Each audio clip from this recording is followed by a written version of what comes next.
Hey guys, welcome to my World Chalice deck profile. As stated in my community post, I've been thinking how I should do deck profiles, and the majority of votes was to do standard profiles with commentary, which I have done with my Kaon deck profile and the character decks. I would also like to do the deck profile in 60 seconds thing though, which I'm thinking I'll do with structure decks. So I'll be re-releasing the deck profiles that are music slideshows. Now let's get into the deck. Starting with the monsters, I'm running 2 each of Crowned, Chosen, and Beckoned by the World Chalice. I think this is the best ratio. You don't want to max out on them, as by themselves, vanillas don't do anything, but they are important to the archetype, so 2 feels right. For the 3-ofs, I'm running 3 World Chalice Guard Dragon. It gives targeting protection for linked monsters as well as reviving the vanillas by banishing itself from the graveyard. Targeting protection is pretty dated, but it's still nice to have. Next, I'm running 3 Lead the World's Chalice Fairy. It's the archetypal Stratos, searching the World's Chalice monsters.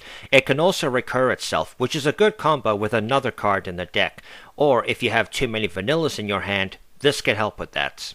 Next, I'm running 3 World Legacy World Chalice. If 1 or more extra deck monsters are summoned, it can get rid of them by tributing itself, and because it sends without targeting, it bypasses most protections. It can also bring out World Chalice monsters straight from the deck if it leaves the field, though not if it was special summoned, and it can search World Legacy cards by banishing itself from the graveyard, though the effect is delayed. It's a pretty good card and fairly important, so it is important you run it.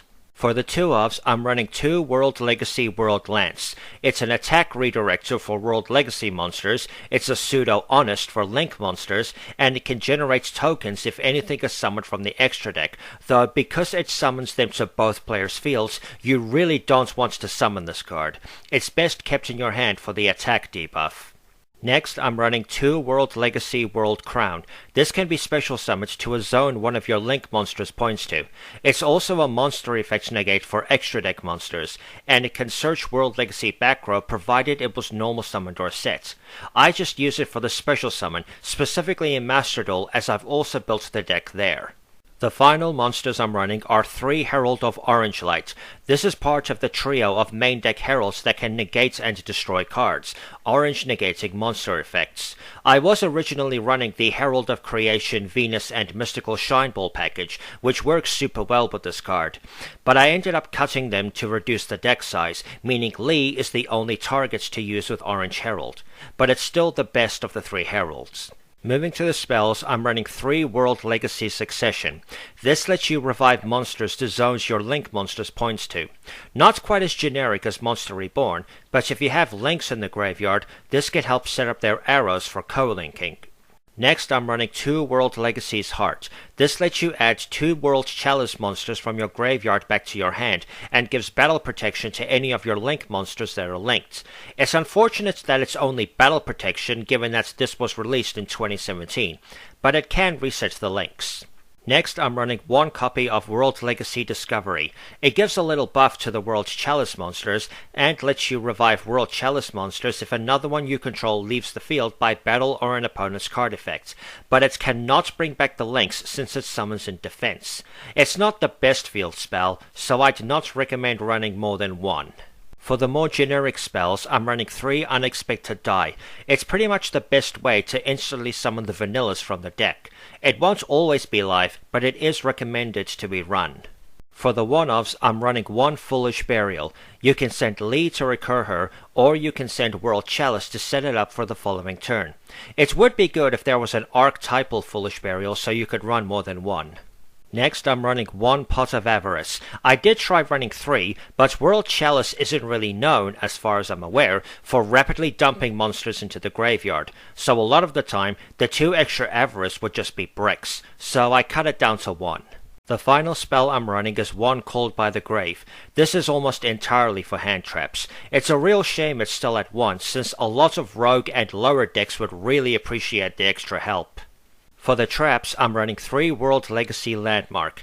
There are targets for the banish thanks to Lance and Crown, but you can also use Chalice, though you typically want to save that for its effects, and the cannot attack clause really doesn't matter in the long run since the monsters you revive will be used for the extra deck, and if you use this on your opponent's turn, it doesn't matter at all. The final 3 cards are 3 World Legacy Sorrow. It's one of the more annoying Omni-Negates since it requires a specific setup, but it's still helpful. Moving to the extra deck, I'm running 1 World Chalice Guard Dragon Olmerduke. It hasn't really crossed my mind to run Super Poly as the materials for this aren't that much of an issue, and having 3 Olmerduke would be a fairly effective board clear. But since World Chalice is more a link deck, extra deck space is pretty tight, but it could cause a lot of damage since it can multi-attack and deal hefty burn damage. For the synchros, I'm running 2 Ib the World Chalice Justiciar. It's nice she's slowly coming off the ban list as she is a very helpful card for the archetype. You can search the World Legacy cards once she's synchro summoned, and she floats, which can get World Chalice onto the field for its summon negate or World Crown for its effects negation. For the links, I'm running 2 Imduk the World Chalice Dragon. This deck does normal summon a fair bit, so Imduk can help with that. Its destruction effect will entirely depend on your opponent's monster placement, so that may not go off too much. It also floats when leaving the field, which is shared with the other World Chalice links. Its summoning condition isn't too difficult since there are several vanillas in the deck. Next, I'm running 1 Aurum the World Chalice Blade Master. He gets stronger the more World Legacy monsters you have in your graveyard, so it is recommended you run some of them. He can also revive monsters by tributing any World Chalice monsters he points to. An overall good card. You could run 2 if you wanted, but I think 1 is fine. Next, I'm running 1 Ib the World Chalice Priestess. She gains a lot of protection as long as her arrows points to something, and she can protect monsters she points to from effects destruction by sending herself to the graveyard. Her arrows aren't the best, so you want to wait until you've link summoned a bit first. Next, I'm running 1 Lib the World Key Blade Master. Summoning her is kinda annoying since you have to have a World Legacy card in your graveyard, but her effects do make up for that. She can immediately bring the World Legacy back row straight to the field, but their activation will be delayed if you don't have a World Legacy monster in your graveyard. And if she's linked off, you can non-target shuffle any card on the field into the deck, which is one of the best forms of removal outside of banishing face down. Next, I'm running 1 Ningirsu, the World's Chalice Warrior. His draw effect is pretty tricky to pull off, as you'll have to do a bit of a janky combo to get the full benefit, but his removal is very decent as it doesn't target and it can trigger some of the monster effects. Next, I'm running 1 Mekk-Knight Crusadia Avramax. This is still one of the best Link 4s. It has good protection, it's difficult to run over in battle, and if your opponent sends it to the graveyard in any way, it can shuffle something into the deck just like Lip. This is also a great card to summon off Masquerena. For the more generic links, I'm running 1 Link Spider, 1 IP Masquerena, 1 Nightmare Phoenix, 1 Nightmare Unicorn, and 1 Access Code Talker.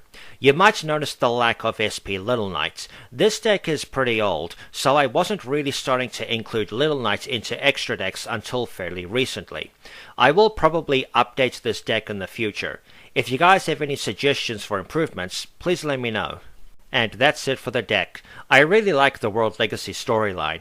I have thoughts about making decks around at least some of the other archetypes, the exceptions being World Legacy and Nightmares. So I may try covering Mekk-Knights, Crusadia, and Orcust in the future. As always, please rate, comment, and subscribe. Don't forget to follow me on X, consider backing me on Patreon, and remember to stay chilled.